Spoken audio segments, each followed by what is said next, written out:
Mr. Gary Schmidt with Public and Government Affairs. Move approval. You can go forward with that if you want. That's fine, Chairman. He's been trying that all Hello, day. esteemed members of the Clackamas County Budget Committee. I am Gary Schmidt, Director of Public and Government Affairs. It's a pleasure to be with you today to talk about the budget for the Department of Public and Government Affairs. The mission of our department is to provide public engagement, intergovernmental and legislative relations, and consultation and communication services to the public, the Board of County Commissioners, and all departments so they can build connections and trust between people and their government. Of your 5 strategic goals, Commissioners, I feel, in my opinion, the most important is building public trust through good government. And PGA, that is really our primary mission, to help you as Commissioners, to help every department and the public whom we directly serve to feel that they can trust their government, that their government is accessible, that their government is transparent. And every day, me and my staff work to provide that to each of you and the public whom pays for our services and whom we serve as well. Our department has 2 lines of business, Office of the Director, Administration, Communications, Engagement, and Advocacy. Very, very quick, high level. The Office of the Director provides the leadership support to help our team do their work and do it well. Our Communications and Engagement program provides internal communications through strategic communication plans, strategic communications, speeches, talking points, brochures, graphic design, brand management, employee emails and newsletters, and other employee notifications. Externally, we produce the ClackCo Quarterly, formerly called Citizen News, that is mailed to every household within Clackamas County 4 times a year, 175,000 households. And our Clackamas County Community Survey we just administered showed that 62% still want to receive this in the mail. So I joke, even when they're walking from their mailbox to the recycling bin, this might be the only touch that Clackamas County has with some members of our public. Therefore, we keep producing this newsletter at a very low cost. As well, we help lead the county website, the content and design of the county website in consultation with technology services, social media for the county on Facebook, Twitter, YouTube, Vimeo. We're just starting Instagram. You heard Don in his budget message today talk about how Clackamas County has the most Facebook followers of any county government in Oregon, over 6,000, which we're working on bumping that number up, but that's pretty darn good for counties and county governments in Oregon. We have a video communications channel I'll talk to you about in a moment. We support crisis communications, emergency communications with disaster management, media relations on behalf of Clackamas County, serving as the Chief Public Information Officer for the county. We support public involvement through the Committee for Community Involvement, as well as 29 community planning organizations, 3 hamlets, 49 advisory boards and commissions, and meaningful public input through town halls, the Commissioner's State of the County, surveys such as the every 2-year scientifically based community survey, as well as unscientific online surveys we conduct on behalf of departments. So that is just communications and engagement. In government affairs, we support lobbying efforts in Salem and in Washington, D.C. We work on priority issues that the County Board of Commissioners identifies, such as transportation issues, increasing capacity on Interstate 205 and the Sunrise Corridor, for forest management issues, such as bringing cross-laminated timber to our county, our state, and our nation, as well as reopening the Willamette Falls locks and redeveloping the Willamette Falls Legacy Project, and countless other priorities, and the courthouse, I can't miss the courthouse, all legislative priorities that my team supports in Salem and in Washington, D.C. We also support the Clackamas County Coordinating Committee, a monthly gathering of representatives from every city, every special district, the county, and the community organizations to talk about issues of importance, primarily in transportation and land use, but any issue that's deemed important to that group. We help protect federal, state, and local money that comes to the county through our lobbying efforts in Salem and Washington, D.C. Our public education and government access channels supports our cable Clackamas County government channel, now called ClackCo TV. It's a 24-hour-a-day, 7-day-a-week cable cast. We're the only local government in the entire state of Oregon that does that. It's funded through franchise fees, which are paid by cable companies that operate cable franchises within Clackamas County. There are 9 cable operators in the unincorporated areas of the county with 13 franchise agreements. The county receives 5% of the gross revenues per cable company and their operations within the state of Oregon, as well as we collect what's called PEG, Public Education Government Dollars. Again, those same cable customers pay $1 a month per customer for this PEG fund. It is a federally mandated program which only allows the funds to be spent on capital expenditures for equipment and facilities for public access channels and institutional networks within Clackamas County. We have 5 of them. They are the Willamette Falls Media Center, the Clackamas County Government Channel, Clackamas Community College, North Clackamas School District, and the Oregon City School District. Those are the programs that we have in Public and Government Affairs, and that was a really, really high-level overview, but that gives you an example of the type of work we do in this department. Now for the finances. The budget request this year is for $5.88 million total for all the programs I just mentioned. You can see here on this slide the 3-year trend in Public and Government Affairs. For the last 3 years, we've asked for no general fund draw because the money has been provided by cable franchise fees, which Don talked about in his message this morning. We had an anomaly this year that I'll talk about under the issues section of my presentation, as well as allocated costs and salary reimbursements from 3 departments that pay to have a dedicated communications employee on their team. But 2 years ago, fiscal year, our budget was $4.9 million, and the department only spent $4.2 million. So per the agreement, we returned to the general fund the unspent cable franchise fees, which was approximately $717,000. This current year, our budget is $5.3 million, which was, if you're doing your math, about $1.1 million increase from the fiscal year 16-17 program year. That primarily was for the funding for the Willamette Falls Locks State Commission, which PGA is the bank, I call it. We are collecting money from the state legislature, other cities, metro regional government, and some business partners to help support financially the Willamette Falls State Commission. So we're a pass-through for those funds. This current fiscal year, our request is $5.8 million, which is a $493,000 increase. And those changes, which I'll talk about in a moment, but primarily it's status quo, although it's a higher amount, and that is for the COLA and maintenance level budgets for our existing programs, 1 additional FTE, which I'll talk about in a moment, some carryover funds for office construction that was not completed, as well as additional funds collected for the Willamette Falls Locks State Commission that I just mentioned. The proposed budget, as I said, the resources we receive, it's from 4 sources: allocated costs, cable franchise fees, and salary reimbursements, as well as some of these Willamette Falls Locks dollars. That is it. And our expenses are primarily almost 60% for our staff, for the 21 staff members who work in the department. It's for their salary and benefits. 37% is for our materials and services. We operate as lean as we possibly can for the dollars that we have. We have 21 employees in Public and Government Affairs. We are seeking a request of 1 additional full-time employee, which will not be a general fund draw. It will be funded by Health, Housing, and Human Services and Business and Community Services. They are jointly sharing the cost for 1 additional communication staff member because they felt they'd like a higher level of service than my department is currently able to provide, and they're willing to fund that additional staff member to provide that service. So that's the additional FTE that you see, a 4.8% increase in FTE. The department itself, as I mentioned, primarily supports communications, engagement, and advocacy, which is our public affairs, public involvement, and government affairs work. Some of our key performance measures and how we're doing this year.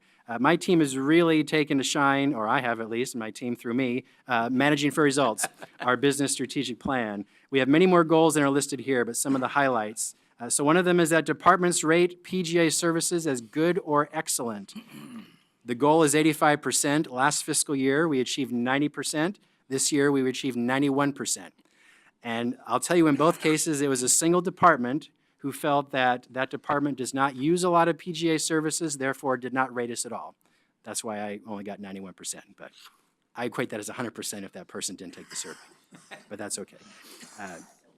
And our communications and engagement line, percent of residents surveyed who report they are engaged with county government. We define that as they actually do something with Clackamas County government. They serve on an advisory board, they come to a business meeting, they show up, or they let their voices be heard. Our goal is 50%, which is low, but we're aiming for the middle. And unfortunately, we're not there yet. We had 37% last year, only 28% this year. Part of that may be people want different methods of engaging with their county government. Most people don't want to come in person anymore. They want to use online tools. So my team's looking at ways to boost that number up to get more people engaged with their county government. I could tweet a lot. People get in trouble for tweets. So we, although that is a level of engagement for sure. Next is residents surveyed report they are aware of services provided by the county. We define that as they know that county government exists and they know where to find out information about us. Our goal is 60%. Last year, we got 56%. This year, 60%. So we're achieving that goal. I'd love for that to be 100%. We're working on it. Number of press releases that result in external coverage. Our goal is 50%. Last year, 38%. This year, 33%. We're not quite there, but the media is disappearing, though. There's less and less printed newspaper, and that's really what we're defining this as, a printed paper or online through that printed paper. So part of it is the resources themselves are disappearing. The good news is that we've noticed that some press releases we send out are printed verbatim, word for word, in the paper, primarily the Clackamas Review or the Tribune papers, and we love that.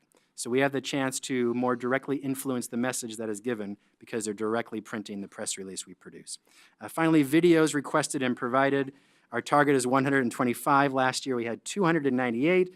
This year, with 3 months to go, we're at 138. We're focusing more on quality than quantity, always to do better work in that area. So either way, we're above the number that we expected we'd be asked for.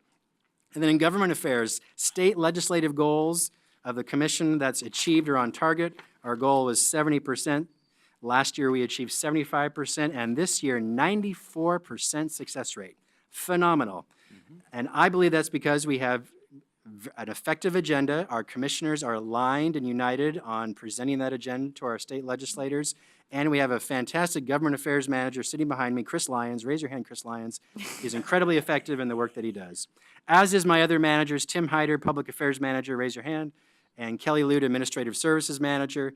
And I know Karen is in here too, and Dylan in the back. Dylan was doing Facebook Live this morning. So Dylan, raise your hand. If you see Dylan, you might have noticed, why is that young man sitting in the front video showing his phone at you? He was Facebooking Live Dawn's budget message. And Dylan said we got some of the highest percentage of people watching than we had on any other Facebook Live we've done here at the county. So commissioners, budget committee members, and Dawn, you're stars of the day. Just because I'm so good looking. That may be the case. We'll do a survey on that. Is your brother here? All right. Federal legislative goals achieved or on target. Our goal is 50%. Last year, we were only at 20%. This year, at 40%.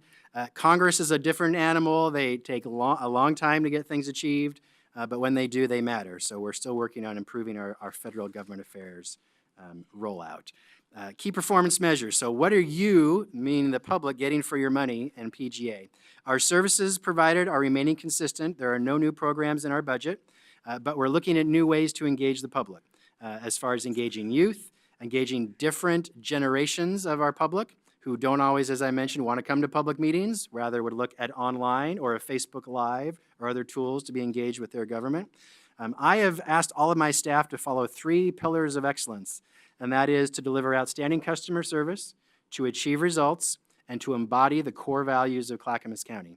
And I base that on day-to-day work that they do and recognizing them for it or giving them feedback if they don't, as well as part of our performance evaluations. Every employee in their annual performance evaluation has to mention how they are achieving the department's strategic results and how they are following the core values of the county. As well, I believe I'm the only department that has every single employee fill out a weekly report, which goes to every employee, and that I hope every employee is reading, but at least I read it. And it has an outline of what that employee feels their accomplishments are, how they have achieved outstanding results and outstanding customer service and embody the core values of the county, and any issues or support they feel that they need.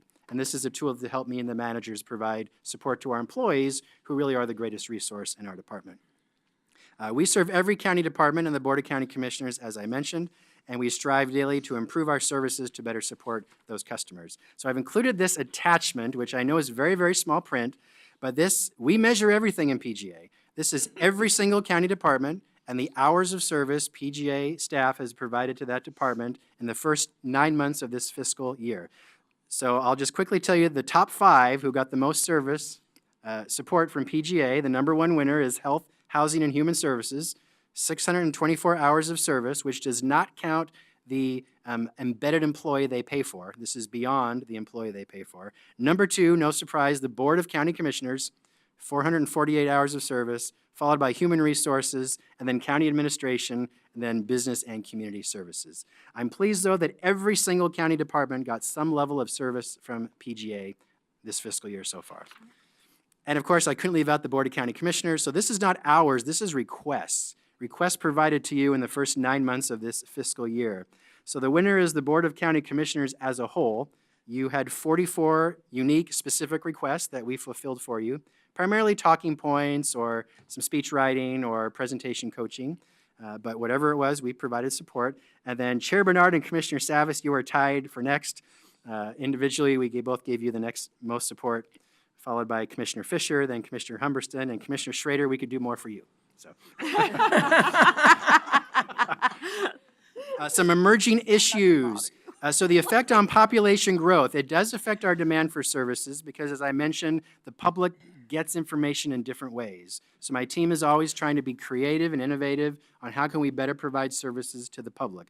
For example, we're doing more online work, more online surveys, more social media work to connect with people who just don't want to come in person to a meeting. Commissioners, you know, when we used to do town hall meetings for you, the attendance was very low because it wasn't they didn't want to see you, or that the issues weren't important, but I suspect the public felt there were better methods that they could engage with you, and we're finding that that's happening online. But with that, even though I'm not asking for more money, just maintenance level funds, we're providing as many unique different services we can within the budget that we have. Cable franchise fees, as I mentioned, that's one of the primary financial supporters of our department. However, that is starting to decline as people are cutting the cord of cable television service. People are using online streaming services, and we're just noticing it for the third quarter of this fiscal year, where our revenues from the cable companies have gone down. It's about $30,000 in the third quarter. We don't know if that's a trend that's going to continue, although I suspect it will, or if that was a one-time hit. But either way, probably in 5 to 10 years, there'll be little to no more cable franchise fees. And I will work with Don, whoever's in my role will work with Don, whoever's in his role, to make sure that there's some sort of funding mechanism to support PGA in the future. The allocated cost anomaly, Don talked about it and Diane this morning, but very quickly. 2 fiscal years ago, the Budget Committee approved a PGA budget, and then about halfway into the fiscal year, we had a budget change where the franchise fees, cable franchise fees, that before then just went into the county general fund, now went directly into PGA. And then we returned the leftover funds we didn't use. But because our budget was already approved, it really masked the amount of revenue we had inappropriately. It showed us having our existing budget approved by the Budget Committee and the additional franchise fees of $1.9 million. So my revenue for 2 years ago was huge. It was like $6 million, which when the allocated cost formula occurred, which as you know is a 2-year lag, as Diane mentioned earlier, it showed my budget was doing sweet 2 years ago, therefore I didn't need any money this year, which is not true. So it cut the allocated costs by almost 60%. So other departments are doing pretty good this year because they are paying 60% less to PGA, but I could not operate my budget with a $914,000 decrease. So Don and Diane and Laurel were very gracious and kind to give me that starting balance so that my fund could operate, and it's a flat revenue neutral request. But the challenge will be next fiscal year, those of you still here, I'm going to have a 60% increase in allocated costs for next fiscal year. So departments will forget this entire conversation. I hope you don't either, because I'll remind you. But it's going to totally inflate my budget next year, but it will not have that draw from the general fund that I'm asking for this year. So it's revenue neutral. It will even out. So departments get a little extra this year to enjoy, but next year they'll be paying for it to help fund PGA. Okay, put it back up. So Gary, we're going to put that okay, I didn't take statement off on the list yet. YouTube and share it Oh, around for everybody. this is being recorded on video with our outstanding cable crew. And then Willamette Falls Locks funding, again, I mentioned, we're a bank to support the Willamette Falls Locks State Commission. So I've done a lot of talking, but that's an overview.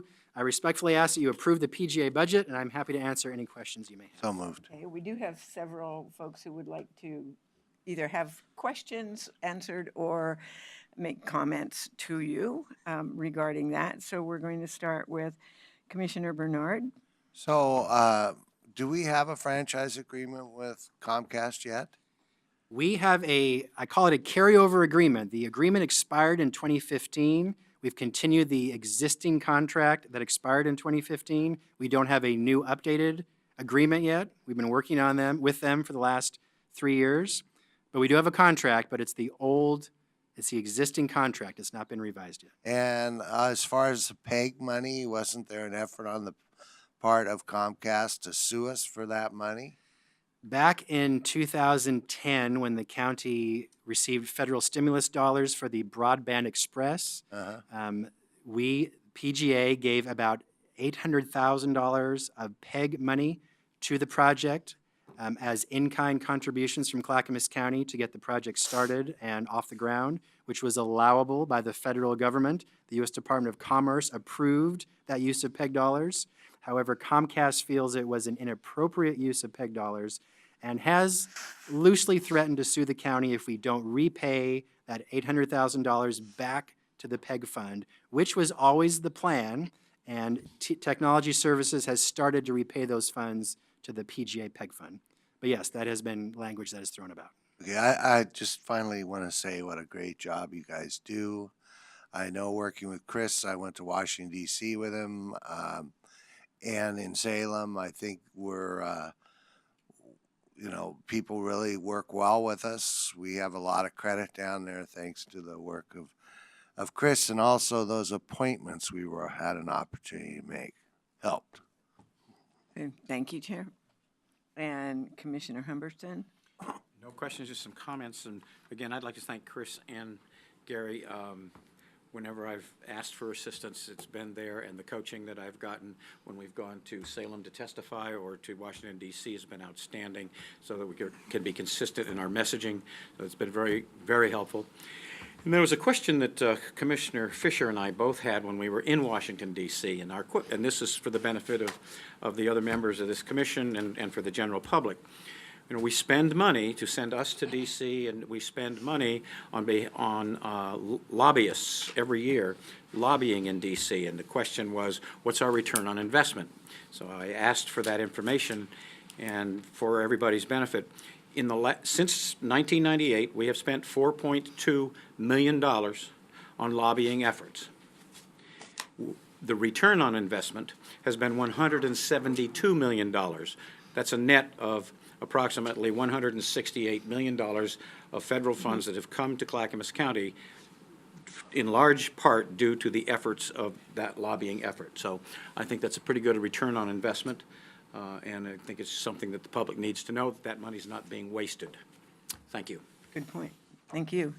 We have Mr. Magdalene, and then Commissioner Schrader, and then Ms. Caldwell.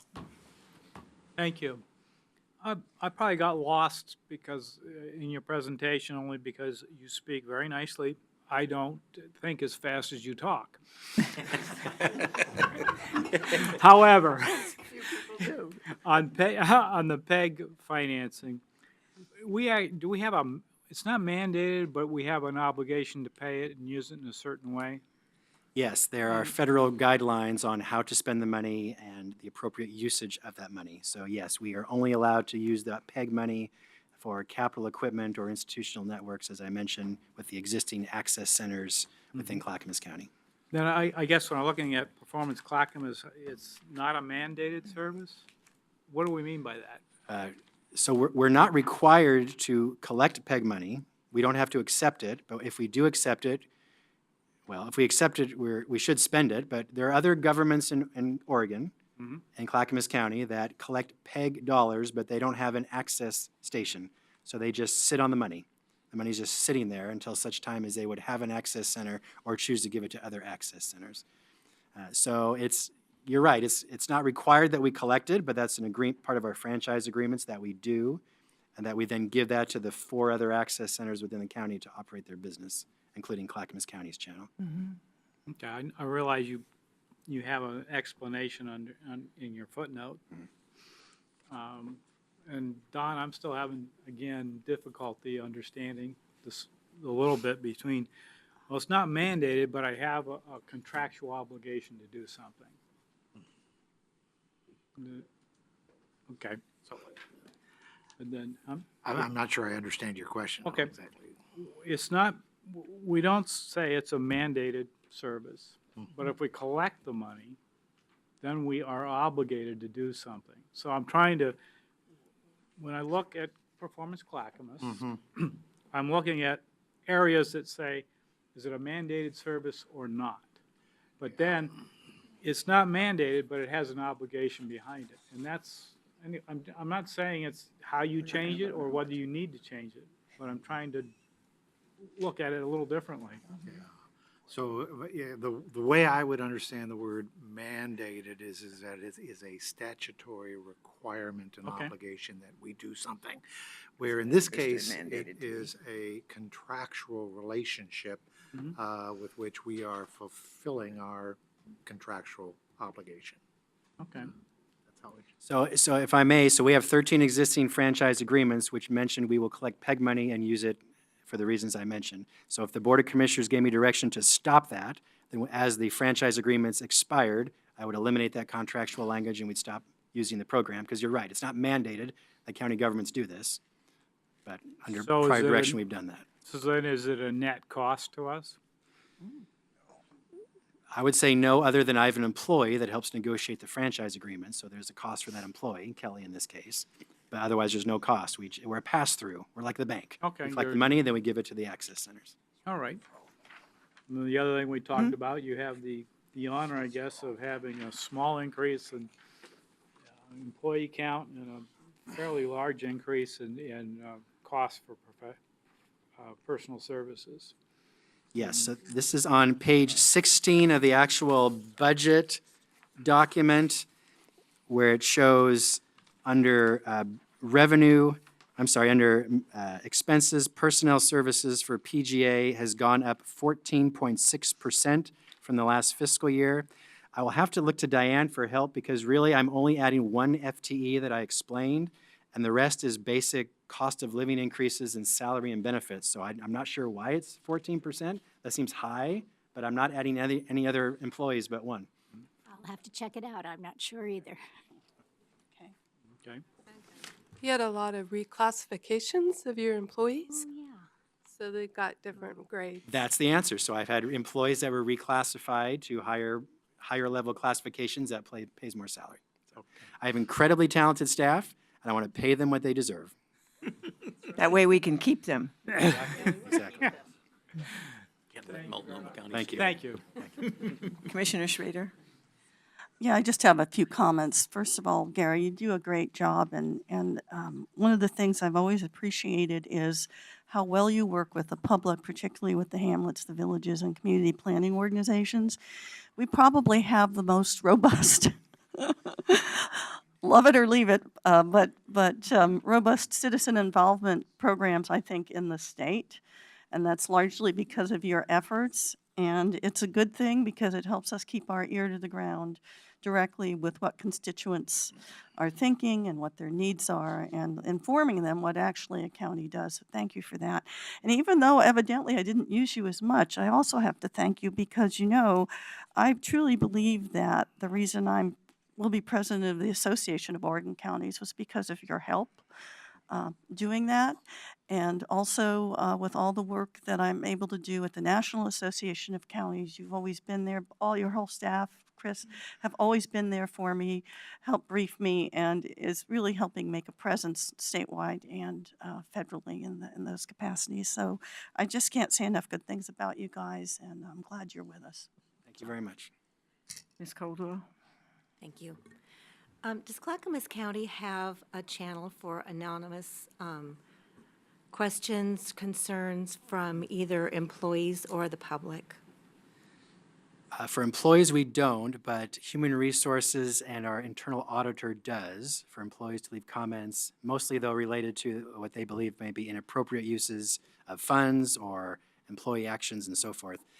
We do have several places where the members of the public can leave comments, such as on our social media. It's not anonymous, though. So actually, no, we don't have an anonymous source. We have email addresses, for example, the ClackCo Quarterly. There's an email address if you have feedback you'd like to provide, which we do get feedback on multiple things, not just the newspaper, but it's not anonymous. So we certainly could consider doing that, yes.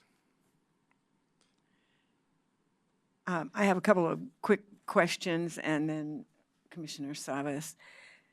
So you were mentioning the various types of social media that we utilize, and I wasn't sure if you had noted YouTube or not, or if we do that. So like videos, like this video, and videos of the BCC meetings and whatever, which I assume are the videos that people ask you for, right?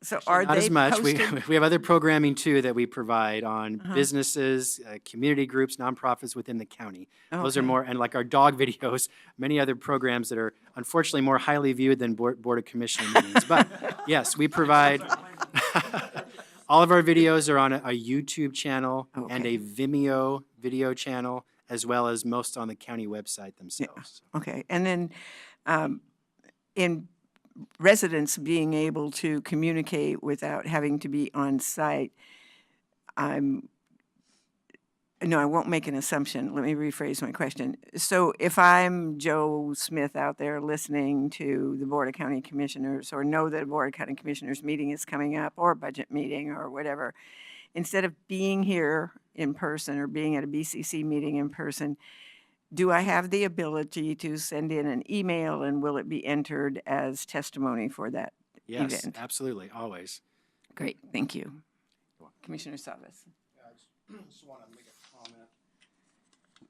That is really just express my gratitude for Gary and his department and staff for support on transportation primarily, which has really been a hot issue since House Bill 2017 passed. And also the current work with the library, the Parks District, McLaughlin area planning. It's been probably the busiest 12, 16, 18 months of myself being a commissioner with all the activities, and I just appreciate the support from PGA, your staff. Great job.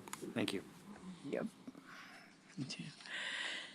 If there are no other questions, that will conclude your portion of today's entertainment. Thank you very much. And thank you. We are very grateful for the services that you and your staff provide. Being someone who deals with them quite a bit in a variety of types of functions, I certainly can attest to the great work. So thank you all. Thank you very much.